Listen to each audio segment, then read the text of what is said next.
ಕೇಳಿಸ್ತದಲ್ಲ? ಕುಪಿತಾ ಹಿ ಫಣಚ್ಛಾಯ ಸಮೀಕೃತ್ಯ ಪರಂ ಸುಖಂ ಸೇವಂತೆ ಯತ್ಪದಂ ಧೀರಾಃ ತಂ ಭಜೆ ವಲ್ಲಭಂ ಶ್ರಿಯಃ.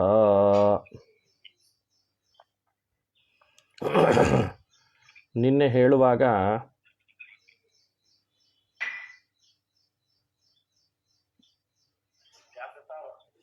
ಜ್ಞಾತತಾದ ಬಗ್ಗೆ ವಿವರಣೆ ಕೊಡ್ತಾ ಇದ್ರು. ಅದು ತಥೋನ್ಯಾ ನ ಪ್ರಮಿತಿರ್ನಾಮ ದೃಶ್ಯತೆ, ಅದೆಲ್ಲ ಮುಕ್ತಾಯ ಆಯಿತು ಅಲ್ವಾ? ಅದಾದಮೇಲೆ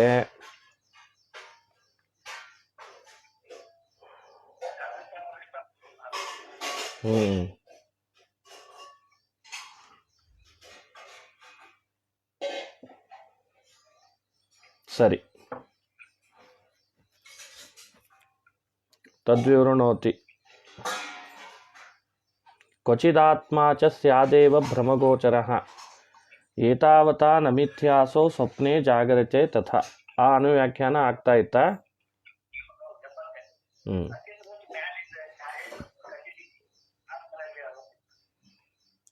ಅದಂತೂ ಬಹಳ ಪ್ರಸಿದ್ಧ, ಅದು ಗೊತ್ತಾಗ್ತದಲ್ಲ. ಜಾಗೃದ್ವತ್ ಆತ್ಮವತ್ ಕ್ವಚಿದಾತ್ಮಾ ಚ ಸ್ಯಾದೇವ ಭ್ರಮಗೋಚರಃ ಏತಾವತಾ ನ ಮಿಥ್ಯಾಸೋ ಸ್ವಪ್ನೆ ಜಾಗರಿತೆ ತಥಾ. ಈಗ ಅವರು ಒಂದು ಅನುಮಾನ ಮಾಡಿದ್ರು, ಯಾವುದು ಭ್ರಮ ವಿಷಯವಾಗ್ತದೋ ಅದು ಮಿಥ್ಯ ಆಗಿರ್ತದೆ. ಸ್ವಪ್ನ ಪದಾರ್ಥಗಳು ಭ್ರಮ ವಿಷಯವಾದ ಕಾರಣ ಮಿಥ್ಯ ಆಗಬೇಕು ಅಂತ ಅವರು ಅನುಮಾನ ಮಾಡಿದ್ರು. ಟೀಕಾಕೃತ್ಪಾದರು ಕೇಳಿದರು, ಭ್ರಮ ವಿಷಯವಾದ ಮಾತ್ರಕ್ಕೆ ಸುಳ್ಳಾಗಬೇಕು ಅಂತ ನಿಯಮ ಇಲ್ಲ. ಯಾವ ರೀತಿ ಭ್ರಮ ವಿಷಯ ಆಗಿದ್ರೆ ಸುಳ್ಳಾಗ್ತದೆ? ಆರೋಪ್ಯ ಅಂತಾಗಿ ಭ್ರಮ ವಿಷಯ ಆಗಿದ್ರೆ, ಆರೋಪ್ಯತೆಯ ಭ್ರಮ ವಿಷಯವಾಗಿದ್ದರೆ ಸುಳ್ಳಾಗ್ತದೆ.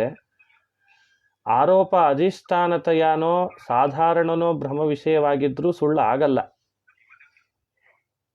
ಬಾಧ ವಿಷಯತ್ವ ಅಂತಂದಿದ್ರು. ಬರೀ ಬಾಧ ವಿಷಯ ಅಂತಾದ ಮಾತ್ರಕ್ಕೆ ಸುಳ್ಳಾಗಲ್ಲ.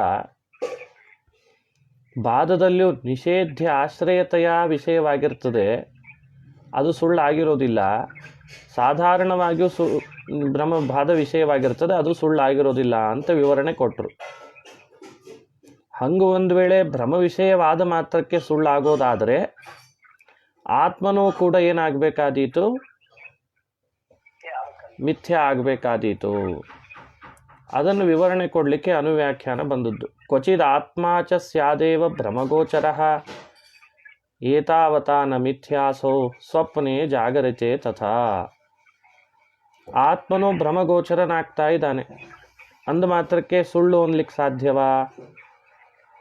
ಹಾಗೆ ಒಂದು ವೇಳೆ ಭ್ರಮಗೋಚರನಾಗುವುದೆಲ್ಲವೂ ಸುಳ್ಳಾಗಿದ್ದರೆ ಆತ್ಮವು ಭ್ರಮಗೋಚರನಾಗ್ತಾನೆ. ಯಾವ ಭ್ರಮ? ಕ್ಷಣಿಕೋಹಂ ಅಂತ ಭ್ರಮ ಬರ್ತದೆ. ಎಂಥ ಭ್ರಮ? ನಾವು ಕ್ಷಣಿಕರ ಅಲ್ಲ. ಹಾಗಾದರೆ ಕ್ಷಣಿಕೋಹಂ ಅನ್ನೋ ಭ್ರಮಕ್ಕೆ ವಿಷಯನಾದ ಆತ್ಮ, ಆದರೆ ಇದು ಭ್ರಮೆ. ಇದು ಹಾಗಾದರೆ ಇಂಥ ಭ್ರಮ ವಿಷಯನಾದ ಆತ್ಮನೂ ಕೂಡ ಮಿಥ್ಯ ಆಗಬೇಕಾದೀತು ನಿಮ್ಮ ಪ್ರಕಾರ.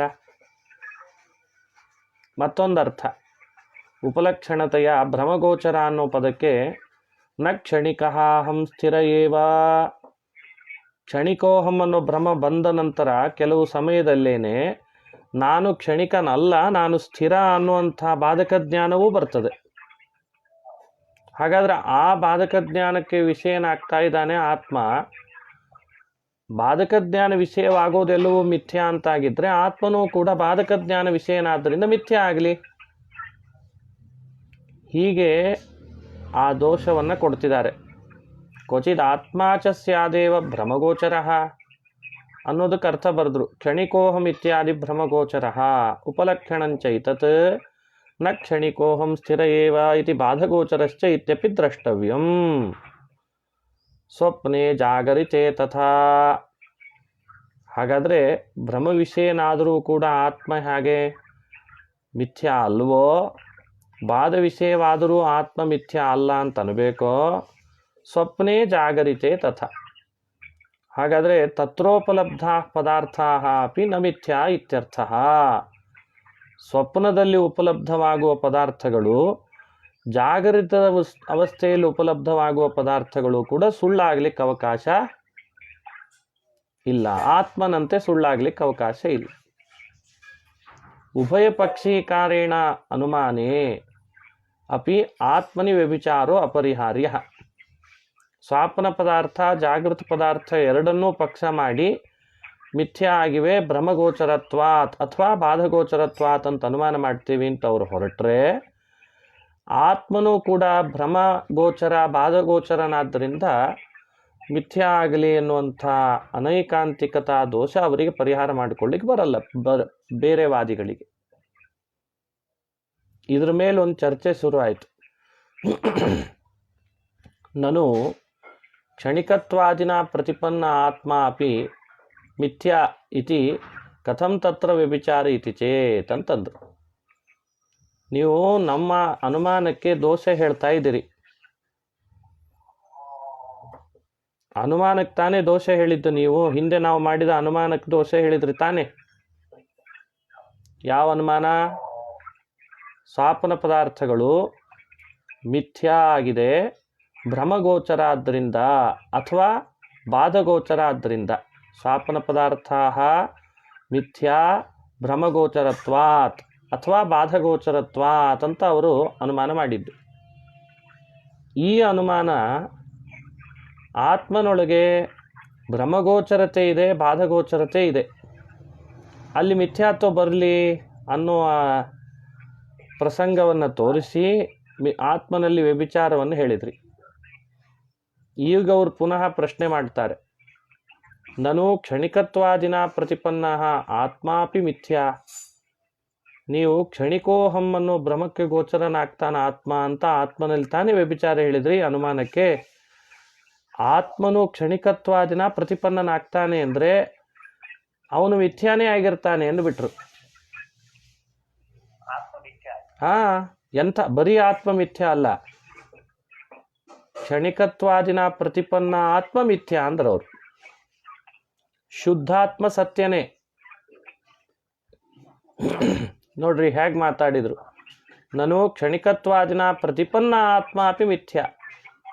ಕ್ಷಣಿಕತ್ವ ಅನ್ನೋ ಧರ್ಮ ತೋರ್ತಲ್ಲ. ಕ್ಷಣಿಕತ್ವಾದಿನ ಪ್ರತಿಪನ್ನ ಆತ್ಮ ಮಿಥ್ಯಾ ಅಂತ ಹೇಳೇ ಹೇಳ್ತೇವೆ. ಹಾಗಾಗಿ ಅಲ್ಲಿ ಸಾಧ್ಯ ಹೇತುಗಳು ಎರಡೂ ಇದೆ. ಆದ್ದರಿಂದ ಅಲ್ಲಿ ಅನೈಕಾಂತಿಕತಾ ಪ್ರಸಂಗವೇ ಇಲ್ಲ, ವ್ಯಭಿಚಾರದ ಪ್ರಸಂಗವೇ ಇಲ್ಲ ಅಂತ ಪ್ರತಿವಾದಿಗಳು ಹೇಳ್ರಿ. ಆತ್ಮ ಕ್ಷಣಿಕ ಅನ್ನೋ ಭ್ರಮೆ ಬರ್ತದಷ್ಟೇ, ಆತ್ಮ ಕ್ಷಣಿಕನಲ್ಲ. ಭ್ರಮೆಯಲ್ಲಂತೂ ಕ್ಷಣಿಕತ್ವ ತೋರ್ಬೋದಲ್ಲ ಆತ್ಮನಲ್ಲಿ. ಹಾಗಾದರೆ ಕ್ಷಣಿಕತ್ವಾದಿನ ತೋರುವ ಆತ್ಮನು ಸುಳ್ಳೇ ಆಗಿರ್ತಾನೆ. ಯಾಕೆ? ಆತ್ಮ ಸ್ಥಿರನಾದ್ರಿಂದ. ಆತ್ಮ ಸ್ಥಿರ ಆದರೆ ಕ್ಷಣಿಕತ್ವೇನ ಪ್ರತಿಪನ್ನನಾದ. ಹಾಗಾದರೆ ಅಲ್ಲಿ ಮಿಥ್ಯಾತ್ವ ಹೇತುನು ಸಾಧ್ಯನೂ ಇದೆ, ಬಾಧ ವಿಷಯತ್ವ ಅನ್ನುವಂಥ ಹೇತುನೂ ಇದೆ ಅಂತ ಅವರು, ಭ್ರಮ ವಿಷಯತ್ವ ಅನ್ನುವಂಥ ಹೇತುನೂ ಇದೆ, ವ್ಯಭಿಚಾರ ಯಾಕೆ ಅಂತ ಪ್ರಶ್ನೆ ಕೇಳ್ತಿದ್ದಾರೆ. ಕ್ಷಣಿಕತ್ವ ಇಲ್ಲ, ಇಲ್ಲದೆ ಇದ್ದದ್ದು ತೋರ್ತದ ಆತ್ಮನಲ್ಲಿ. ಈಗ ದೇಹ ಕ್ಷಣ ಕ್ಷಣಕ್ಕೆ ನಾಶ ಆಗ್ತಾ ಇರ್ತದೆ. ದೇಹ ಕ್ಷಣ ಕ್ಷಣಕ್ಕೆ ನಾಶ ಆದ್ದರಿಂದ ಬೌದ್ಧರು ಏನು ಮಾಡ್ತಾರೆ, ದೇಹಕ್ಕಿಂತ ಪ್ರತ್ಯೇಕ ಆತ್ಮ ಬೇಡವೇ ಬೇಡ ಅಂತ ಅವನು ಕ್ಷಣಿಕ ಅಂತ ಹೇಳಿಬಿಡ್ತಾರೆ. ಹೌದು, ದೇಹಕ್ಕಿಂತ ಬೇರೆ ಅಲ್ಲೇ ಅಲ್ಲವ. ಇದು ನಮ್ಮ ವಾದ ಅಲ್ಲ, ಬೌದ್ಧರು ಹೇಳುವ ವಾದ. ಹಾಗಾಗಿ ಕ್ಷಣಿಕತ್ವವನ್ನು ಆತ್ಮನಲ್ಲಿ ತೋರ್ತದೆ ಅಂತ ಒಪ್ಪಿಕೊಂಡು ಕ್ಷಣಿಕತ್ವಾದಿನ ಪ್ರತಿಪನ್ನ ಆತ್ಮನೂ ಸುಳ್ಳು ಅಂತ ಹೇಳಿ ಆತ್ಮನನ್ನು ಸುಳ್ಳು ಅಂದ್ಬಿಟ್ರು ಅವರು.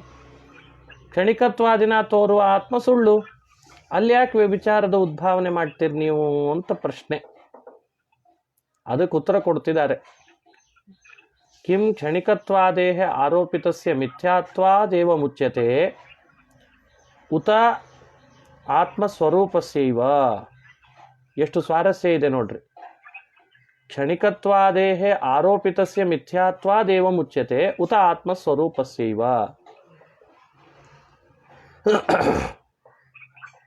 ಕ್ಷಣಿಕತ್ವ ಅನ್ನೋದು ಆತ್ಮನಲ್ಲಿ ಆರೋಪಿತವಾಗಿದೆ, ಆದ ಕಾರಣ ಮಿಥ್ಯಾತ್ವವನ್ನು ವಿವರಣೆ ಮಾಡ್ತಿರೋ ಅಥವಾ ಆತ್ಮಸ್ವರೂಪವೇ ಮಿಥ್ಯಾ ಅಂತ ಇಟ್ಕೊಂಡು ಅಲ್ಲಿ ವ್ಯಭಿಚಾರ ಇಲ್ಲ ಅಂತ ಪರಿಹಾರ ಮಾಡ್ಕೊಳ್ತಿರೋ ಅಂತ ಪ್ರಶ್ನೆ ಕೇಳಿದರು. ಹೌದು, ಕ್ಷಣಿಕೋಹಂ ಅನ್ನುವಂಥ ಜ್ಞಾನ ಅಂತೂ ಎಲ್ರಿಗೂ ಬರ್ತದೆ ಎಂದ ಮಾತ್ರಕ್ಕೆ ಅಲ್ಲಿರುವ ಕ್ಷಣಿಕತ್ವಾದಿಗಳೆಲ್ಲವೂ ಆರೋಪಿತ. ಆದ್ದರಿಂದ ಆತ್ಮನೂ ಆರೋಪಿತ ಅಂತ ಇಟ್ಕೊಂಡು ಅವನು ಮಿಥ್ಯಾ ಅನ್ನಬೇಕು, ಅಥವಾ ಆತ್ಮಸ್ವರೂಪವೇ ಮಿಥ್ಯಾ ಅಂತ ಅಭಿಪ್ರಾಯನೋ? ನೋಡಿ ಎಷ್ಟು ಸೂಕ್ಷ್ಮವಾದ ವಿಮರ್ಶೆಯನ್ನು ಮಾಡ್ತಾರೆ ಟೀಕಾಕೃತ್ಪಾದರು. ಅದಕ್ಕಂದ್ರು ಆತ್ಮಸ್ವರೂಪವೇ ಸುಳ್ಳು ಅಂತೇವೆ ಅನ್ನೋದು ಎರಡನೇ ಪಕ್ಷ ಇದೆ ಅಲ್ವಾ. ದ್ವಿತೀಯೇತು ಅಪಸಿದ್ಧಾಂತ ಸ್ಫುಟ ಏವ ಅಂತಂದ್ರು. ಮಾಯಾವಾದಿಗಳು ಈಗ ಪ್ರತಿವಾದಿಗಳ ಸ್ಥಾನದಲ್ಲಿ ನಿಂತಿದ್ದಾರೆ, ಬೌದ್ಧರಂತೂ ಅಲ್ಲ ಅಲ್ವಾ. ಈಗ ವಾದ ಮಾಡ್ತಾ ಇರೋದು ಯಾವ ವಾದಿಗಳ ಜೊತೆಗೆ?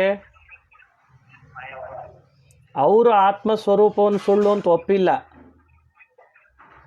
ನೋಡಿ, ಒಂದು ವೇಳೆ ನೀವು ಆತ್ಮಸ್ವರೂಪವೇ ಸುಳ್ಳು ಅಂತ ನೀವು ವಾದ ಮಾಡಿ ಹೇಳಿದರೆ, ನಿಮ್ಮಂಥ ವಾದ ಮಾಡುವಾಗ ನಿಮ್ಮ ಸಿದ್ಧಾಂತಕ್ಕೆ ನೀವೇ ವಿರುದ್ಧವಾಗಿ,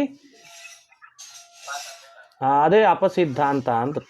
ಆತ್ಮಸ್ವರೂಪವನ್ನೇ ಮಿಥ್ಯಾ ಅಂತ ಅನ್ನೋದು ಅಪಸಿದ್ಧಾಂತ.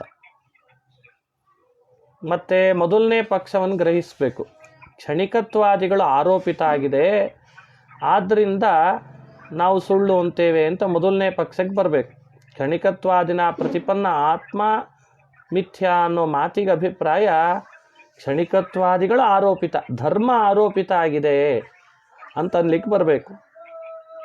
ಆಗ ವಿವರಣೆ ಕೊಡ್ತಾರೆ. ಆದ್ಯಮಾಶಂಕೆ ದೂಷಯತಿ ಯಜೀತಿ ಯದ್ಯಾತ್ಮನ್ಯನ್ಯಥಾ ದೃಶ್ಯಂ ಹೇಳಬೇಕು.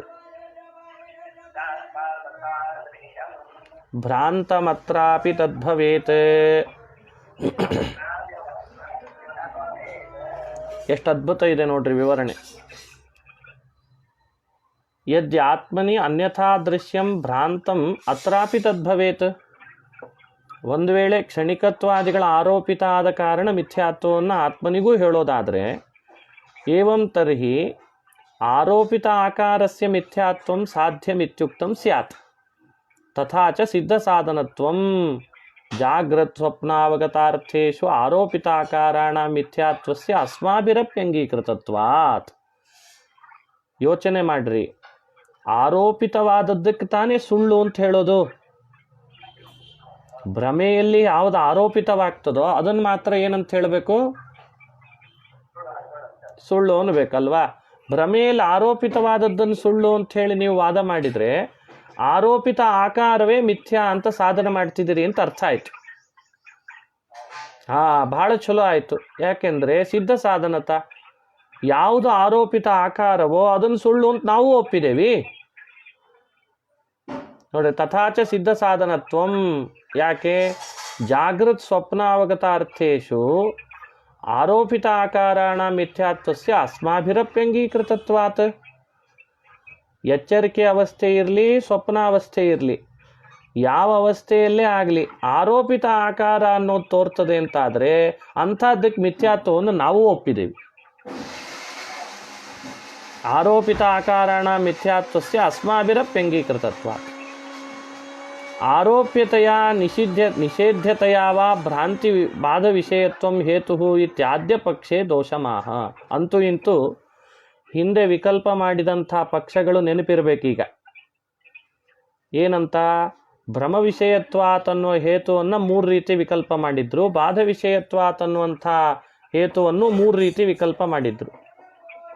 ಆರೋಪ್ಯತೆಯ ಬ್ರಹ್ಮ ವಿಷಯತ್ವವನ್ನು ಹೇತು ಮಾಡ್ತಿರೋ, ಆರೋಪ ಅಧಿಷ್ಠಾನತೆಯ ಬ್ರಹ್ಮ ವಿಷಯತ್ವವನ್ನು ಹೇತು ಮಾಡ್ತಿರೋ, ಸಾಧಾರಣಂ ಹೇತು ಮಾಡ್ತಿರೋ ಅಂತ. ಹಾಗೇನೆ ನಿಷೇಧ್ಯತೆಯ ಬಾಧ ವಿಷಯತ್ವವನ್ನು ಹೇತು ಮಾಡ್ತಿರೋ, ನಿಷೇಧ ಅಧಿಕರಣತೆಯ ಬಾಧ ವಿಷಯತ್ವವನ್ನು ಹೇತು ಮಾಡ್ತಿರೋ, ಸಾಧಾರಣಂ ಹೇತು ಮಾಡ್ತಿರೋ ಅಂತ ಕೇಳಿದ್ರಲ್ವಾ. ಅದರಲ್ಲಿ ಆರೋಪ್ಯ ಅಧಿಷ್ಠಾನತೆಯ ಸಾಧಾರಣವಾದದ್ದನ್ನು ಬ್ರಹ್ಮ ವಿಷಯ ಅಂತಿದ್ರೆ ಅನ್ನೋ ಹೇತು ಮಾಡ್ಲಿಕ್ಕೆ ಬರಲ್ಲ ಅಂತ ತೋರಿಸ್ಕೊಟ್ರು. ಯಾಕಂದರೆ ಆರೋಪ ಅಧಿಷ್ಠಾನ ಆಗಿರ್ತದೆ, ಮಿಥ್ಯಾ ಆಗಬೇಕು ಅಂತ ನಿಯಮ ಇಲ್ಲ, ಮಿಥ್ಯಾ ಆಗಿರ್ತದೆ ಅಂತಿಲ್ಲ. ಆತ್ಮನೇ ಇದ್ದಾನೆ, ಅವ ಆರೋಪ ಅಧಿಷ್ಠಾನ ಆಗ್ತಾನೆ ಹೊರತು ಅವ ಮಿಥ್ಯಾ ಅಂತ ಆಗ್ಲಿಕ್ಕೆ ಅವಕಾಶ. ಹಾಗೆ ಬಾಧ ಅಧಿಷ್ಠಾನ ಆಗ್ತಾನೆ ಹೊರತು ನಿಷೇಧಾಧಿಷ್ಠಾನನಾಗ್ತಾನೆ ಹೊರತು ಅವ ಮಿಥ್ಯಾ ಆಗಬೇಕು ಅಂತ ಅವಕಾಶ ಇಲ್ಲ ಅಂತ ತೋರಿಸಿದ್ರು. ಇಷ್ಟು ಆ ವಿಕಲ್ಪಗಳಿಗೆ ಉತ್ತರ ಕೊಟ್ಟ ಆದಮೇಲೆ ಈಗಂತಿದ್ದಾರೆ, ಎಷ್ಟು ಸ್ವಾರಸ್ಯ ಮಾಡಿದ್ರು ನೋಡ್ರಿ. ಅಪಸಿದ್ಧಾಂತವನ್ನು ಹೇಳಿದ್ದಲ್ದೇನೆ ಈಗ ಮಾಡಿದ ಮೊದಲನೇ ಪಕ್ಷಕ್ಕೂ ದೋಷ ಕೊಟ್ಟು ಸಿದ್ಧ ಸಾಧನತ ಅಂತ, ಈಗ ಅಲ್ಲಿ ಹಿಂದೆ ಹೇಳಿದ ಮೊದಲನೇ ಪಕ್ಷಕ್ಕೆ ದೋಷ ಕೊಡ್ತಾರೆ. ಆರೋಪ್ಯತೆಯ ನಿಷೇಧ್ಯತೆಯವ ಭ್ರಾಂತಿ ಬಾಧ ವಿಷಯತ್ವಂ ಹೇತು. ನಾವು ಮಿಥ್ಯಾತ್ವಕ್ಕೆ ಸಾಧಕವಾದ ಹೇತು ಅಂದರೆ ಯಾವುದು ಹೇಳಿದ್ದೇವೆ ಅಂದರೆ ಆರೋಪ್ಯತೆಯ ಭ್ರಾಂತಿ ವಿಷಯತ್ವವೇ ಮಿಥ್ಯಾತ್ವಕ್ಕೆ ಸಾಧಕ. ಹಾಗಾದರೆ ಅನುಮಾನ ಹೇಗೆ ಮಾಡಿದಾಗಾಯ್ತು? ಸ್ವಾಪ್ನ ಪದಾರ್ಥವು ಮಿಥ್ಯಾ ಆಗಿದೆ, ಆರೋಪ್ಯತೆಯ ಭ್ರಮ ವಿಷಯ, ಆದ್ದರಿಂದ ಶುಕ್ತಿ ರಚಿಸದಂತೆ ಅಂತ ಅನುಮಾನ ಮಾಡಿದಾಗಾಯ್ತು ಅಲ್ವಾ. ಸ್ವಾಪ್ನ ಪದಾರ್ಥ ಮಿಥ್ಯಾ, ಆರೋಪ್ಯತೆಯ ಭ್ರಾಂತಿ ವಿಷಯತ್ವ ಒಂದು. ಎರಡನೇದ್ದು ಸ್ವಾಪ್ನ ಪದಾರ್ಥ ಮಿಥ್ಯಾ ನಿಷೇಧ್ಯತೆಯ ಭ್ರಾಂತಿ ಬಾಧ ವಿಷಯತ್ವಾತ್ ಎರಡು ಹೇತು. ಹೀಗೆ ಅನುಮಾನ ಮಾಡಿದಾಗಾಯ್ತು. ಈ ಅನುಮಾನ ಮಾಡಿದರೂ ಕೂಡ ದೋಷ ಹೇಳ್ತಾರೆ. ಏನು? ಅಬಾಧಿತಾನುವೃತ್ತೇಸ್ತು ಸ್ವಾಪ್ನಾದೇರ್ಭ್ರಾಂತತಾ ಕುತಃ. ಎಷ್ಟು ಅದ್ಭುತ ಹೇಳಿದ್ರು ನೋಡ್ರಿ. ಹೇಳಬೇಕು, ಹೇಳಿ ನೋಡ್ರಿ. ಅಬಾಧಿತಾನುವೃತ್ತೇಸ್ತು ಸ್ವಾಪ್ನಾದೇರ್ಭ್ರಾಂತತಾ ಕುತಃ. ಅರ್ಥ: ಜಾಗೃತ್ವಾದೇಹೇ ರಜತತ್ವಾದೇಶ್ಚ ಬಾಧಾತ್ ಉತ್ತರಮಪಿ ಅಬಾಧಿತತ್ವೇನ ಗಜಾದೇಹೇ ಶುಕ್ತ್ಯಾದೇಶ್ಚ ಅನುವೃತ್ತೇಃ ಸ್ವಪ್ನಾದೇಹೇ ಉಕ್ತವಿಧಾ ಭ್ರಾಂತತಾ ಬಾಧ್ಯತಾ ಚ ಕುತಃ. ನೋಡಿ, ಆರೋಪ್ಯತೆಯ ಭ್ರಾಂತಿ ವಿಷಯತ್ವ, ನಿಷೇಧ್ಯತೆಯ ಭ್ರಾಂತಿ ಬಾಧ ವಿಷಯತ್ವವನ್ನು ಹೇತು ಮಾಡಿದಿರಿ. ಸ್ವಾಪ್ನ ಪದಾರ್ಥಗಳು ಆರೋಪ್ಯತೆಯ ಭ್ರಾಂತಿ ವಿಷಯ ಆಗೋದೇ ಇಲ್ಲ. ಸ್ವಾಪ್ನ ಪದಾರ್ಥ ಏನಾಗಲ್ಲ. ಮತ್ತೆ ಸ್ವಾಪ್ನ ಪದಾರ್ಥ ಆರೋಪ್ಯತೆಯ ಭ್ರಾಂತಿ ವಿಷಯ ಆಗಲ್ಲ. ಮತ್ತೆ ಯಾವುದಾಗ್ತದೆ? ಜಾಗೃತ್ವ ಆಗ್ತದೆ. ಜಾಗೃತ್ವ ಅಂದರೆ ಸ್ವಾಪ್ನ ಪದಾರ್ಥಗಳಲ್ಲಿ ಆರೋಪ ಮಾಡಲ್ಪಡುವ ಜಾಗೃತ್ವ ಅನ್ನೋದಿದೆಯಲ್ಲ, ಅದು ಭ್ರಾಂತಿ ವಿಷಯ ಆಗ್ತದೆ. ಅದಕ್ಕೆ ವಿವರಣೆ ಕೊಟ್ಟರು. ಜಾಗೃತ್ವಾದೇಹೇ ರಜತತ್ವಾದೇಶ್ಚ ಬಾಧಾತ್. ರಜತತ್ವ ಬಾಧಿತ ಆಗ್ತದೆ, ಆರೋಪ್ಯತೆಯ ಭ್ರಾಂತಿ ವಿಷಯನೂ ಆಗ್ತದೆ. ಆದರೆ ಉತ್ತರಮಪಿ ಅಬಾಧಿತತ್ವೇನ ಗಜಾದೇಹೇ ಶುಕ್ತ್ಯಾದೇಶ್ಚ. ಕನಸಿನಿಂದ ಎದ್ದ ಮೇಲೂ ಕೂಡ ಆನೆ ಕಣ್ಣಿಗೆ ಬೀಳ್ತದೋ ಇಲ್ಲೋ? ಕನಸಿನಿಂದ ಎದ್ದ ಮೇಲೆ ಒಂದು ಆನೆ ಕಣ್ಣಿಗೆ ಬೀಳ್ಬೋದಲ್ಲ, ಕಾಡಿನಲ್ಲಿದ್ದದ್ದು, ಅದು ಬಾಧಿತ ಆಗಿರ್ತದ? ಒಂದು ವೇಳೆ ಆನೆ ಕನಸಿನಲ್ಲಿ ಬಂದದ್ದು ಬೇಡ, ನನಸಿನಲ್ಲಿ ಕಾಣುವಂಥ ಆನೆ ಅಂತೂ ಬಾಧಿತ ಅಲ್ಲಲ್ಲ. ಹಾಗೆ ಕಪ್ಪೆ ಚಿಪ್ಪು ಕೂಡ ಅನುವೃತ್ತಿ ಆಗ್ತದೆ, ಬಾಧಿತ ಆಗಲ್ಲ. ಕಪ್ಪೆ ಚಿಪ್ಪು ಕಣ್ಣಿಗೆ ಬೀಳ್ತದೋ ಇಲ್ಲೋ? ನೋಡಿ, ಉತ್ತರಮಪಿ ಅಬಾಧಿತತ್ವೇನ ಗಜಾದೇಹೇ ಶುಕ್ತ್ಯಾದೇಶ್ಚ ಅನುವೃತ್ತೇಹೇ. ಅವುಗಳು ಅಬಾಧಿತ ಅಂತಾಗಿ ಅನುವೃತ್ತಿನೂ ಆಗ್ತಾವೆ. ಇದನ್ನೆಲ್ಲ ವಿಮರ್ಶೆ ಮಾಡಿಯೇನೆ ಸ್ವಪ್ನಾದೇಹೇ ಉಕ್ತವಿಧಾ ಭ್ರಾಂತತಾ ಬಾಧ್ಯತಾ ಚ ಕುತಃ ಅಂತಂದರು. ನೀವು ತೋರಿಸುವ ರೀತಿಯಲ್ಲಿ ಸ್ವಾಪ್ನ ಪದಾರ್ಥಗಳಿಗೆ ಭ್ರಾಂತಿತ್ವ ಅಂದರೆ ಆರೋಪ್ಯತೆಯ ಭ್ರಾಂತಿ ವಿಷಯತ್ವ ಆಗಲಿ, ನಿಷೇಧ್ಯತೆಯ ಬಾಧ ವಿಷಯತ್ವವಾಗಲಿ ಹ್ಯಾಕ್ ತಾನೇ ಸಾಧನೆ ಮಾಡ್ತೀರಿ? ಅಂದರೆ ನೀವು ಮಾಡಿದ ಅನುಮಾನ ಏನು ಮಿಥ್ಯಾತ್ವ ಸಾಧನೆ ಮಾಡ್ಲಿಕ್ಕೆ ಮಾಡಿದ್ರಿ, ಅದು ಸ್ವರೂಪ ಸಿದ್ಧ ಅಂತ ತೋರಿಸಿದ್ರು. ಅದಕ್ಕೇನು ದೋಷ ಕೊಟ್ಟರು ಆಚಾರ್ಯರು? ತಥಾ ಚ ಸ್ವರೂಪ ಸಿದ್ಧಿ ಸ್ವಾಪ್ನ ಪದಾರ್ಥ ಮಿಥ್ಯಾ ಆರೋಪ್ಯತೆಯ ಭ್ರಾಂತಿ ವಿಷಯತ್ವಾತ್, ಈ ಅನುಮಾನಕ್ಕೂ ಸ್ವರೂಪ ಸಿದ್ಧಿ. ನಿಷೇಧ್ಯತೆಯ ಬಾಧ ವಿಷಯತ್ವಾತ್, ಈ ಅನುಮಾನಕ್ಕೂ ಸ್ವರೂಪ ಸಿದ್ಧಿ. ಅದನ್ನೇ ವಿವರಣೆ ಕೊಟ್ಟದ್ದು ಈ ಅನುವ್ಯಾಖ್ಯಾನ. ಯಥಾ ಖಲು ಬಾಧೋತ್ತರ ಕಾಲಮಪ್ಯನುವರ್ತಮಾನ ಆತ್ಮ ನ ಆರೋಪ್ಯ ನಾಪಿ ಬಾಧ್ಯ ತಥಾ ಸ್ವಪ್ನಜಾಗರಾವಪಿ ತಯೋರಪ್ಯದ್ರಾಕ್ಷಂ ಏವಂ ಅಹಂ ತಯೋರಪ್ಯದ್ರಾಕ್ಷಮೇವ ಅಹಂ ಗಜಂ ಇತ್ಯಾದ್ಯನುವೃತ್ತೇಃ ಇತಿ. ಹೇಗೆ ಬಾಧೋತ್ತರ ಕಾಲಮಪ್ಯನುವರ್ತಮಾನ ಆತ್ಮ ಸ್ಥಿರ ನ ಕ್ಷಣಿಕ ಅಂತ ಬಾಧೋತ್ತರ ಕಾಲದಲ್ಲಿಯೂ ಕೂಡ ಅನುವೃತ್ತಮಾನನಾಗುವಂಥ ಆತ್ಮ ಹೇಗೆ ಆರೋಪ್ಯನಲ್ಲ ಹಾಗೂ ಬಾಧ್ಯನೂ ಅಲ್ಲ, ಹಾಗೆ ಸ್ವಪ್ನ ಗಜಾದಿಗಳು ಕೂಡ ಆರೋಪ್ಯವೂ ಅಲ್ಲ ಬಾಧ್ಯವೂ ಅಲ್ಲ. ಅವು ಆರೋಪ್ಯನ ಆಗೋದೇ ಇಲ್ಲ, ಅವು ಬಾಧ್ಯನೂ ಆಗಲ್ಲ. ಸ್ವಪ್ನ ಕಂಡ ಗಜಾದಿಗಳು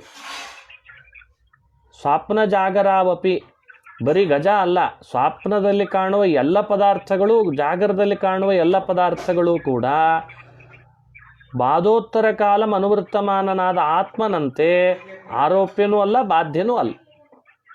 ಯಾಕೆಂದರೆ ತಯೋರಪ್ಯದ್ರಾಕ್ಷಮೇವಾಹಂ ಗಜಂ ಇತ್ಯಾದಿ ಅನುವೃತ್ತೇ ಇತಿ ಭಾವ.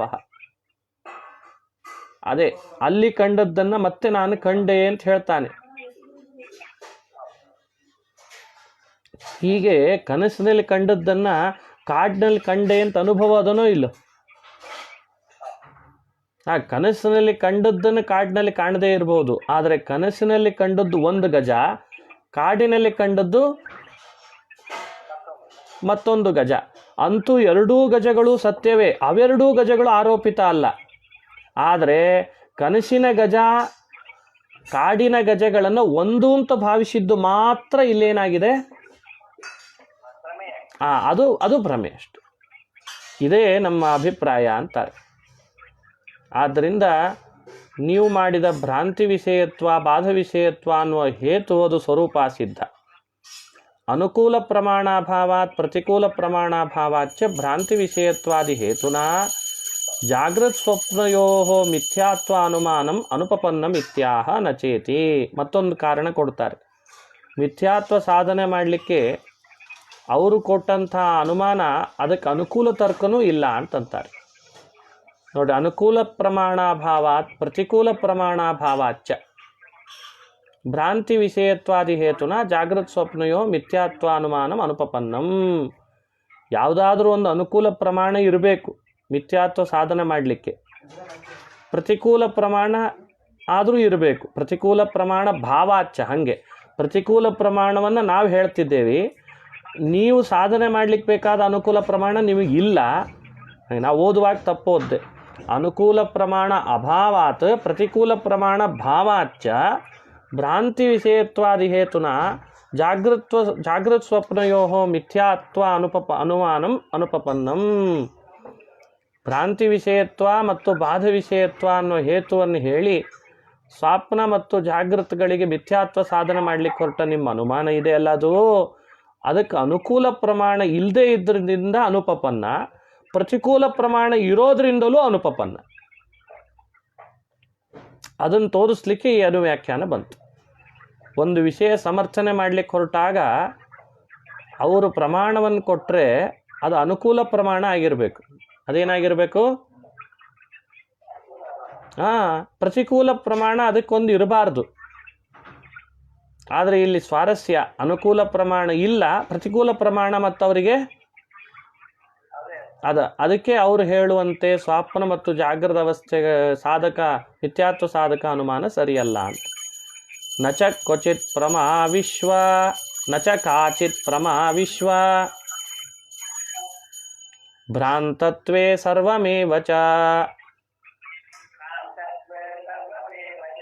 ಅಭ್ರಾಂತತ್ವೇ ಪ್ರಮಾಣಂತು ಕಥಂ ತದ್ಭ್ರಾಂತತಾ ಭವೇತ್. ಅಲ್ವಾ? ನಚ ಕಾಚಿತ್ ಪ್ರಮಾ ವಿಶ್ವಭ್ರಾಂತತ್ವೇ ಸರ್ವಂ ಅಭ್ರಾಂತತ್ವೇ ಪ್ರಮಾಣಂತು. ಯಾವ ಒಂದು ಪ್ರಮಾಣವು ವಿಶ್ವ ಸುಳ್ಳು ಅಂತಲಿಕ್ಕೆ ಸಿಗುತ್ತಿಲ್ಲ. ಕಾಚಿತ್ ಪ್ರಮ ವಿಶ್ವಭ್ರಾಂತತ್ವೇ ನ. ಪ್ರಪಂಚ ಸುಳ್ಳು, ವಿಶ್ವ ಸುಳ್ಳು ಅಂತನ್ಲಿಕ್ಕೆ ಯಾವ ಥರದ ಪ್ರಮಾಣವೂ ಅವರಿಗೆ ಕೊಡ್ಲಿಕ್ಕೆ ಅವಕಾಶ ಆಗ್ತಿಲ್ಲ. ಮತ್ತು ಸರ್ವಮೇವಚ ಅಭ್ರಾಂತತ್ವೇತು ಪ್ರಮಾಣಂ, ಎಲ್ಲವೂ ಕೂಡ ಭ್ರಾಂತಿ ವಿಷಯ ಅಲ್ಲ ಅನ್ನೋದಕ್ಕೆ ಪ್ರಮಾಣ ಸಿಗ್ತಾ ಇದೆ ನೋಡಿ. ಅಭ್ರಾಂತತ್ವದ ವಿಷಯದಲ್ಲಿ ಪ್ರಮಾಣ ಸಿಗ್ತದೆ, ಸುಳ್ಳು ಅನ್ನೋ ವಿಷಯದಲ್ಲಿ ಪ್ರಮಾಣ ಅವರಿಗೆ ಸಿಗುತ್ತಿಲ್ಲ. ಕಥಂ ತದ್ಭ್ರಾಂತತಾ ಭವೇತ್, ಹಾಗಾದ್ರೆ ಭ್ರಾಂತತ್ವ ಹ್ಯಾಕ್ ಸಾಧನ ಮಾಡ್ಲಿಕ್ಕೆ ಸಾಧ್ಯ ಆಗ್ತದ್ರಿ? ವಿಶ್ವಮಿತ್ಯುಭಯ ವಿಧಂ ವಿವಕ್ಷಿತಂ, ಆ ಹಿಂದೆ ಹೇಳಿದಂತೆ ಸ್ವಪ್ನ ಮತ್ತು ಜಾಗರ ಎರಡನ್ನೂ ಸೇರಿಸಿಯೇ ವಿಶ್ವ ಅಂತ ಕರೆದಿದ್ದಾರೆ. ಸ್ವಪ್ನವೂ ಕೂಡ ಭ್ರಾಂತ ಅನ್ಲಿಕ್ಕೆ ಪ್ರಮಾಣ ಸಿಗ್ತಿಲ್ಲ. ಭ್ರಾಂತತ್ವೇ ಅಂದರೆ ಮಿಥ್ಯಾತ್ವೇ ಅಂತ ಅರ್ಥ. ಸುಳ್ಳು ಅನ್ನೋ ವಿಷಯದಲ್ಲಿ ಯಾವ ಥರದ ಪ್ರಮಾಣವೂ ಅವರಿಗೆ ಸಿಗುತ್ತಿಲ್ಲ. ಯದ್ವಾ ಭ್ರಾಂತಿ ವಿಷಯತ್ವಾದಿ ಹೇತುದ್ವಯ ಸ್ಯ ಸಿದ್ಧಿಂ ಪ್ರಕಾರಾಂತರೇಣ ಸಾಧಯಿತು ಇದಂ ವಾಕ್ಯ. ಇನ್ನೊಂದು ರೀತಿ ಅಸಿದ್ಧಿಯನ್ನು ಸಾಧನೆ ಮಾಡಲಿಕ್ಕೂ ಈ ಅನುವ್ಯಾಖ್ಯಾನ ಬಂದಿದೆ ಅಂತ ವಿವರಣೆ ಕೊಡ್ತಾರೆ. ಇರಲಿ, ಭ್ರಾಂತತ್ವೇ ಇತಿ ಬಾಧ್ಯತ್ವಸ್ಯಾಪಿ ಉಪಲಕ್ಷಣ. ಬರೀ ಭ್ರಾಂತತ್ವೇ ಪ್ರಮಾಣಂ ನ ಅಂತಷ್ಟೇ ಅಲ್ಲ, ವಿಶ್ವವು ಬಾಧ್ಯ ಅನ್ಲಿಕ್ಕೂ ಪ್ರಮಾಣ ಯಾವುದು ನಮಗೆ ಸರಿಯಾದದ್ದು ಸಿಗುತ್ತಿಲ್ಲ. ಬಾಧ್ಯ ಅನ್ಲಿಕ್ಕೆ ಯಾವುದಾದ್ರೂ ಪ್ರಮಾಣ ಸಿಕ್ಕಿದ್ರೂ ಕೂಡ ಸ್ವಪ್ನ ಪದಾರ್ಥಗಳು ಬಾಧ್ಯ ಅಂತ ಪ್ರಮಾಣ ಇದೆ, ಅದಕ್ಕೆ ಅದನ್ನು ಸುಳ್ಳು ಅಂತ ಹೇಳ್ಬೋದಿತ್ತು. ವಿಶ್ವ ಬಾಧ್ಯ ಅನ್ಲಿಕ್ಕೆ ಯಾವುದಾದ್ರೂ ಪ್ರಮಾಣ ಸಿಕ್ಕಿದ್ರಾದರೂ ಅದನ್ನು ಸುಳ್ಳು ಅಂತ ಅನ್ಬೋದಾಗಿತ್ತು. ಎರಡಕ್ಕೂ ಪ್ರಮಾಣ ಸರಿಯಾದದ್ದು ನಿಮಗೆ ಯತ ಇತಿ ತಸ್ಮಾದಿತ್ಯುಪಸ್ಕರ್ತವ್ಯ. ಯಾವ ಕಾರಣದಿಂದ ಸಿಗ್ತಿಲ್ವೋ ಆ ಕಾರಣದಿಂದಲೇ ತತ್ಭ್ರಾಂತತ ಅಂದರೆ ತಸ್ಯ ದ್ವಿವಿಧಸ್ಯಾಪಿ ವಿಶ್ವಸ್ಯ, ಅಂದರೆ ಸ್ವಪ್ನ ಪ್ರಪಂಚಕ್ಕಾಗಲಿ ಜಾಗೃತ ಪ್ರಪಂಚಕ್ಕಾಗಲಿ ಮಿಥ್ಯಾತ್ವವನ್ನು ಸಮರ್ಥನೆ ಮಾಡಲಿಕ್ಕೆ ಸಾಧ್ಯವೇ ಇಲ್ಲ ಅಂತ ಹೀಗೆ ಆಚಾರ್ಯರು ಸ್ವಪ್ನ ಪದಾರ್ಥಗಳಿಗೆ ಮಿಥ್ಯಾತ್ವ ಸಾಧನೆ ಮಾಡಲಿಕ್ಕೆ ಹೊರಟಂಥ ವಾದಿಗಳನ್ನು ನಿರಾಕರಣೆ ಮಾಡ್ತಿದ್ದಾರೆ. ಇನ್ನು ಅವರಂತಾರೆ ದೃಶ್ಯತ್ವ ಹೇತು ಇಟ್ಟುಕೊಳ್ತೇವೆ ನಾವು ಅಂತ ಅವರಿಗೆ ಅದೊಂದು ಆಗ್ರಹ ಇದೆ. ಪ್ರಪಂಚವೆಲ್ಲವೂ ಸುಳ್ಳು ಯಾಕೆ ಅಂತ ಕೇಳಿದ್ರೆ ದೃಶ್ಯ ಆದ್ದರಿಂದ ಅಂತಾರೆ ಅವರು. ನೋಡ್ರಿ, ಇದು ಅದಕ್ಕೆ ಕೇಳ್ತಾ ಇದ್ದಾರೆ ಪ್ರಶ್ನೆ ಮುಂದಿನ ಸುಧಾ ಪಂಕ್ತಿ. ದೃಶ್ಯತ್ವಾದಿ ಹೇತುನ ಸ್ವಪ್ನ ಜಾಗರಯೋ ಭ್ರಾಂತತ್ವಾದಿ ಸಾಧನಾತ್ ಕಥಂ ಅಸಿದ್ಧಿ ಇತ್ಯಾಶಂಕಾಂ ಪರಿಹರ್ತುಂ ಭ್ರಾಂತತ್ವಂ ಪ್ರಕಾರಾಂತರೇಣ ದೂಷೇತಿ ಕಿಂಚೇತಿ. ಅಲ್ಲ, ನಾವು ನಮ್ಮ ಅನುಮಾನ, ನಮ್ಮದೇ ಸಿದ್ಧಾಂತದಲ್ಲಿ ಮಾಡಿದ ಒಂದು ಅನುಮಾನ ಇದೆ. ಏನು ಅಂದರೆ ದೃಶ್ಯತ್ವ ಅನುಮಾನ ಅಂತ ಬಹಳ ಪ್ರಸಿದ್ಧ. ಯಾವ ಅನುಮಾನ? ವಿಶ್ವಂ ಮಿಥ್ಯಾ ದೃಶ್ಯತ್ವಾತ್ ಅಂತ ಹೇತು ಅವ್ರು ಮಾಡೋದು. ಪ್ರಪಂಚವು ಸುಳ್ಳಾಗಿದೆ, ಕಾರಣ ಏನು? ದೃಶ್ಯ ಆದ್ರಿಂದ. ಪ್ರಪಂಚವು ಸುಳ್ಳಾಗಿದೆ, ಕಾರಣ ಏನು ಅಂತ ಕೇಳಿದ್ರೆ ದೃಶ್ಯ ಆದ್ರಿಂದ ಅಂದಿದ್ದಾರೆ. ಈಗ ಅದನ್ನು ಕಾರಣ ಕೊಟ್ಟರು ನೋಡ್ರಿ. ದೃಶ್ಯತ್ವ ಅನ್ನುವಂಥ ಕಾರಣ ಇಟ್ಟುಕೊಂಡು ಸ್ವಪ್ನ ಮತ್ತು ಜಾಗರಗಳಿಗೆಲ್ಲ ಭ್ರಾಂತತ್ವವನ್ನು ಸಾಧನೆ ಮಾಡಿದ್ದೇವೆ ನಾವು. ನೀವು ನೋಡಿದರೆ ಭ್ರಾಂತತ್ವವೇ ಇಲ್ಲ ಅಂತ ಹೇಳಿ ಅಸಿದ್ಧಿಯನ್ನು ಆಶಂಕ ಮಾಡಿದ್ರಲ್ಲ, ನಮ್ಮ ಮಿಥ್ಯಾತ್ವ ಅನುಮಾನಕ್ಕೆ ಹ್ಯಾಕ್ ಸರಿ ಅಂತ ಪ್ರಶ್ನೆ. ಈ ಶಂಕೆಗೆ ಪರಿಹಾರ ಮಾಡಲಿಕ್ಕೆ ಭ್ರಾಂತತ್ವವನ್ನೇ ಪ್ರಕಾರಾಂತರೇಣ ದೂಷಣ ಮಾಡ್ತಾರೆ. ಭ್ರಾಂತತ್ವ ಇಲ್ಲ ಅಂತ ತೋರಿಸಿದ್ರು ಮತ್ತೊಂದು ರೀತಿಯಿಂದಲೂ ತೋರಿಸ್ತಾರೆ. ಪ್ರಪಂಚಕ್ಕೆ ಭ್ರಾಂತತ್ವ ಇಲ್ಲ, ಸ್ವಪ್ನಕ್ಕೂ ಭ್ರಾಂತತ್ವ ಇಲ್ಲ, ಜಾಗರಕ್ಕೂ ಭ್ರಾಂತತ್ವ ಇಲ್ಲ ಅಂತ ದೂಷಣ ಮಾಡ್ತಾರೆ. ನೋಡ್ರಿ ಹೇಗೆ, ಇದೊಂದು ಚಮತ್ಕಾರ. ಕಿಂಚ ಇತಿ ಕಿಂಚ ಭ್ರಾಂತತ್ವವಾದಿ ಸಹ ಭ್ರಾಂತತ್ವಂ ಸ್ವಮತಸ್ಯ ಚ ಅಂಗೀಕರೋತಿ ನಿಯತಂ. ನೋಡಿ ಎಷ್ಟು ಸ್ವಾರಸ್ಯ ಇದೆ. ಒಂದು ವೇಳೆ ಎಲ್ಲವನ್ನೂ ಭ್ರಾಂತಿ ಕಲ್ಪಿತ ಅಂತ ನೀವು ವಾದ ಮಾಡ್ತೀಯಲ್ಲಪ್ಪ, ಹಾಗಾದ್ರೆ ಎಲ್ಲದರೊಳಗೂ ಬಿದ್ದ ನಿನ್ನ ಮತವೂ ಏನಾಯ್ತು ಅಲ್ವಾ? ಎಲ್ಲವನ್ನೂ ಭ್ರಾಂತಿ ಕಲ್ಪಿತ ಅಂತ ಹೇಳಿದ್ರೆ ಎಲ್ಲದರೊಳಗೆ ಅಡಕವಾದಂಥ ನಿನ್ನ ಮಾತು ಕೂಡ ಹಾಗಾದ್ರೆ ಎಲ್ಲವೂ ಭ್ರಾಂತಿ ಕಲ್ಪಿತ ಅನ್ನೋ ಮಾತು ಭ್ರಾಂತಿ ಕಲ್ಪಿತ ಆಗಿಬಿಟ್ರೆ ನೋಡ್ರಿ ಹೇಳ್ತಾರೆ, ಭ್ರಾಂತತ್ವವಾದಿ ದೃಶ್ಯತ್ವಾದಿನ ದ್ವಿವಿಧಸ್ಯಾಪಿ ವಿಶ್ವಸ್ಯ ಭ್ರಾಂತತ್ವಾದಿಕಂ ಸಾಧಯನ್ ಅಂತ ಅರ್ಥ. ದೃಶ್ಯತ್ವ ಹೇತುವಿನಿಂದ ಸ್ವಪ್ನ ಮತ್ತು ಜಾಗರಗಳಿಗೆ ಭ್ರಾಂತತ್ವವನ್ನು ಸಾಧನೆ ಮಾಡ್ತಕ್ಕಂಥ ವಾದಿಯು ಸ್ವಮತಸ್ಯ ಅಂದರೆ ಸ್ವಪ್ರತಿಜ್ಞಾತಾರ್ಥಸ್ಯ, ತಾನು ಯಾವುದನ್ನು ಪ್ರತಿಜ್ಞೆ ಮಾಡಿರ್ತಾನೋ ಆ ಅರ್ಥಕ್ಕೂ ಕೂಡ ನಿಯತಂ ಭ್ರಾಂತತ್ವ ಅಂಗೀಕರೋತಿ. ಹಾಗಾದರೆ ನಿಯಮೇನ ಅದಕ್ಕೂ ಭ್ರಾಂತತ್ವ ಒಪ್ಪಬೇಕಾಯ್ತು. ಯಾವುದಕ್ಕೆ? ತನ್ನ ಸಿದ್ಧಾಂತಕ್ಕೆ, ತನ್ನ ಸಮ್ಮತವಾದ ಅರ್ಥಕ್ಕೆ. ಎಂಥ ಪರಿಸ್ಥಿತಿ ಗಂಭೀರ ಆಯ್ತು ನೋಡ್ರಿ. ಅನ್ಯಥಾ ತತ್ರ ಅನೇಕಾಂತ್ಯಾಪತ್ತೇ, ತಾನು ತನ್ನ ಮತ ಅದು ಸುಳ್ಳಲ್ಲ ಅಂತವ ಹೇಳಿದರೆ ಎಲ್ಲವೂ ಸುಳ್ಳು ಅಂತನ್ನುವ ಪ್ರತಿಜ್ಞೆ ತಪ್ಪಾಗ್ತದೆ. ಎಲ್ಲವೂ ಸುಳ್ಳು ಅಂತ ಪ್ರತಿಜ್ಞೆ ಮಾಡಿದ ಮೇಲೆ ಎಲ್ಲದರೊಳಗೆ ಅಡಕವಾದ ತನ್ನ ಮತವೂ ಕೂಡ ಏನಾಗಬೇಕು? ಸುಳ್ಳೇ ಆಗಬೇಕಲ್ಲ. ಹಾಗಾದರೆ ನ ಕೇವಲಂ ಪರೇಣ ಸ್ವವ್ಯಾಪ್ತಿ ಸಿದ್ಧಯೇ ಸ್ವಪ್ರತಿಜ್ಞಾತಾರ್ಥಸ್ಯ ಭ್ರಾಂತತ್ವಾದಿಕಂ ಅಂಗೀಕರಣೀಯಂ ಕಿಂತು ವಯಮಪಿ ತದಂಗೀಕುರ್ಮ ಇತ್ಯಾಹ ತತ್ರೇತಿ. ನೀನು ವ್ಯಾಪ್ತಿ ಸಿದ್ಧಿಗೋಸ್ಕರವಾಗಿ ಪ್ರತಿಜ್ಞಾತಾರ್ಥಕ್ಕೆ ಭ್ರಾಂತಿತ್ವವನ್ನು ಒಪ್ಪಬೇಕು ಅಂತಷ್ಟೇ ಅಲ್ಲ, ನಾವು ಅದನ್ನು ಒಪ್ತೇವೆ. ತತ್ರ ಸಂಪ್ರತಿಪನ್ನತಾ ವಾದಿನೋಹೋ ಹೇಳಬೇಕು. ಎಷ್ಟು ಸ್ವಾರಸ್ಯ ಹೇಳಿದ್ರು ನೋಡ್ರಿ ಆಚಾರ್ಯ. ಪರಪ್ರತಿಜ್ಞಾತಾರ್ಥಸ್ಯ ಭ್ರಾಂತತ್ವಾದೋ ವಾದಿನೋಹೋ ವಾದಿಪ್ರತಿವಾದಿನೋಹೋ ಸಂಪ್ರತಿಪನ್ನತಾ ಏತಚ್ಚ ವಕ್ಷಮಾಣ ಅನುಮಾನಸ್ಯ ಅನ್ಯತರಾ ಸಿದ್ಧಿ ನಿರಾಸಾರ್ಥಮಿತಿ ಬೋಧವ್ಯಂ.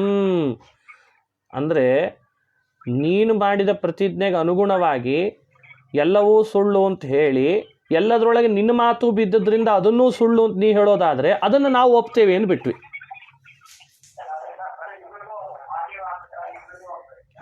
ಆವಾಗ ಎಲ್ಲವೂ ಸುಳ್ಳು ಅನ್ನುವಂಥ ಪ್ರತಿಜ್ಞೆ ಒಳಗೆ ಸೇರಿಕೊಂಡ ನಿನ್ನ ಮತವು ಸುಳ್ಳಾಗಿಬಿಟ್ರೆ ಪ್ರಪಂಚ ಏನಾಗಿಬಿಡ್ತದೆ? ಯೋಚನೆ ಮಾಡಬೇಕಾದದ್ದೇ ಅಲ್ವಾ. ಎಲ್ಲವೂ ಸುಳ್ಳು ಅನ್ನೋದು ಸುಳ್ಳು ಅಂತಾಯ್ತು. ಅವಾಗ ಎಲ್ಲವೂ ಸುಳ್ಳು ಅನ್ನೋದು ಸುಳ್ಳಾದರೆ ಸತ್ಯನೇ ಆಗಬೇಕಲ್ಲ. ತತಃ ಕಿಂ ಇತ್ಯತಃ ತೇನ ಚೇತಿ, ಅದನ್ನೇ ವಿವರಣೆ ಕೊಟ್ಟರು ನೋಡ್ರಿ. ತೇನ ಚಾಭ್ರಾಂತಂ ವಿಶ್ವಮೇವ ಭವಿಷ್ಯತಿ ಅಂತಂದ್ರೆ ಆಚಾರ್ಯ. ಮಹಾರಾಯ, ನೀ ಮಾಡ್ಲಿಕ್ಕೆ ಹೋದದ್ದು ಏನಾಯ್ತು ಅಂದರೆ ಪ್ರಪಂಚಕ್ಕೆ ಮಿಥ್ಯಾತ್ವ ಅಲ್ಲ, ಪ್ರಪಂಚಕ್ಕೆ ಸತ್ಯತ್ವನೇ ಸಾಧನೆ ಮಾಡ್ದಂಗಾಯ್ತು ಅಂದ್ಬಿಟ್ರು. ಯಾಕೆ ಅಂದರೆ ನ ಕೇವಲ ಮುಕ್ತ ಪ್ರಮಾಣೈ ಕಿಂತು ವಿಶ್ವಭ್ರಾಂತತ್ವಾದೇಹೇ ಭ್ರಾಂತತ್ವಾದಿ ಹೇತುನಾಚ ವಿಶ್ವಂ ಅಭ್ರಾಂತಮೇವ ತಥಾ ಅಬಾಧ್ಯಮೇವ ಭವಿಷ್ಯತಿ. ಯಾವಾಗಲೂ ಅಷ್ಟೇ ಅಲ್ವಾ, ನನ್ನ ಮತ ಪ್ರಪಂಚ ಸುಳ್ಳು ಅಂತ ಮೊದಲೊಂದು ಪ್ರತಿಜ್ಞೆ ಮಾಡೋದಾ,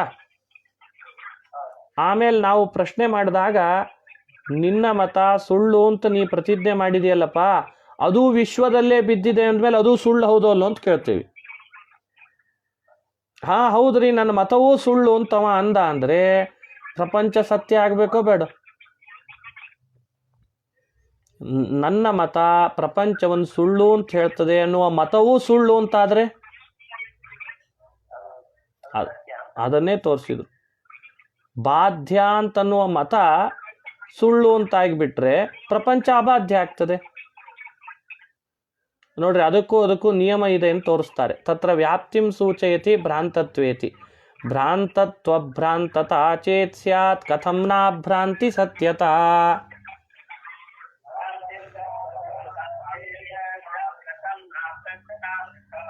ಎಷ್ಟು ಸ್ವಾರಸ್ಯ ಹೇಳಿದ್ದಾರೆ ನೋಡ್ರಿ. ತದೇತೋ ಪ್ರಯೋಗೋ ಭವತಃ ವಿಶ್ವಂ ಅಭ್ರಾಂತಂ ಭ್ರಾಂತ ಭ್ರಾಂತತ್ವಾತ್ ತಥಾ ವಿಶ್ವಂ ಅಬಾಧ್ಯಂ ಬಾಧ್ಯ ಬಾಧ್ಯತ್ವಾದ್ ಆತ್ಮವತ್. ಇಷ್ಟೇ ಆಚಾರ್ಯ ಹೇಳಿದ್ರು. ಪ್ರಪಂಚವು ಸುಳ್ಳಲ್ಲ. ಯಾಕೆ ಅಂದರೆ ಸುಳ್ಳು ಅನ್ನೋದು ಸುಳ್ಳಾದ್ರಿಂದ. ಹೆಂಗಿದೆ ನೋಡ್ರಿ ಮಾತು. ಪ್ರಪಂಚವು ಸುಳ್ಳಲ್ಲ ಯಾಕೆ ಅಂತ ಕೇಳಿದ್ರೆ ಆಚಾರ್ಯ ಕಾರಣ ಕೊಟ್ಟರು.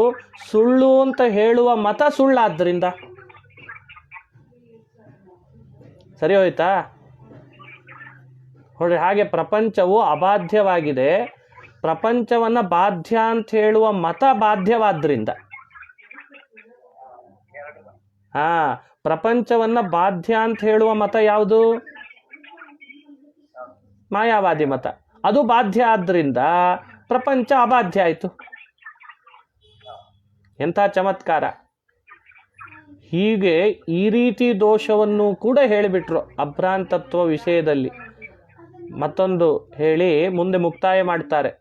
ಕೊನೆಗೆ ಇದನ್ನು ಹೇಳಿಬಿಡ್ರಿ, ಇವತ್ತು ಹೇಳಲೇಬೇಕು ಇದನ್ನು. ಅಶೇಷ ದೋಷ ದುಷ್ಟಂತತ್ ಮತಂ ಹೇಯಂ ಬುಭೂಷುಭಿಃ.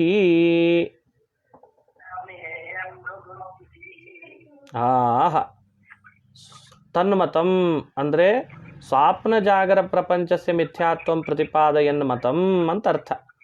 ಸ್ವಾಪ್ನವೂ ಸುಳ್ಳು, ಜಾಗರಾವಸ್ಥೆಯಲ್ಲಿ ಕಾಣುವ ವಸ್ತುಗಳು ಸುಳ್ಳು ಅಂತ ಪ್ರತಿಪಾದಿಸುವಂಥ ಯಾವ ಮತ ಇದೆ ಅದು ಬುಭೂಷುಭಿಹಿ, ಒಳ್ಳೆಯ ಜಿಜ್ಞಾಸುಗಳು, ಜ್ಞಾನ ಬೇಕು ಅಂತ ಬಯಸುವವರಿಂದ ಅಶೇಷ ದೋಷ ದುಷ್ಟಂ ಹೇಯಂ, ಅಶೇಷ ದೋಷ ದುಷ್ಟವಾಗಿದೆ ಅನ್ನೋ ಕಾರಣದಿಂದ ಅದನ್ನು ಪರಿತ್ಯಜಿಸೋದೇ ಸರಿ.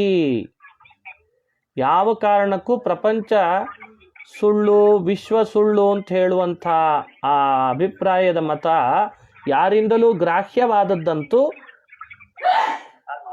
ಅಲ್ಲ. ಹೀಗೆ ಅಶೇಷ ದೋಷ ದುಷ್ಟಂ ತನ್ಮತಂ ಹೇಯಂ ಬುಭೂಷುಭಿಃ, ಅಂಡರ್ಲೈನ್ ಮಾಡಿಕೊಳ್ಳ್ರಿ. ಎಲ್ಲ ಥರದ ದೋಷ ಇದೆ ಈ ಮತದಲ್ಲಿ. ಆದ ಕಾರಣವೇ ನಾವು ಅದನ್ನು ಗ್ರಹಿಸಬಾರ್ದು. ಬುಭೂಷುಗಳಾದವರು ಅಂಥ ಮತದ ಬಗ್ಗೆ ಆದರ ತೋರಬಾರ್ದು ಅಂತಂತಿದ್ದಾರೆ.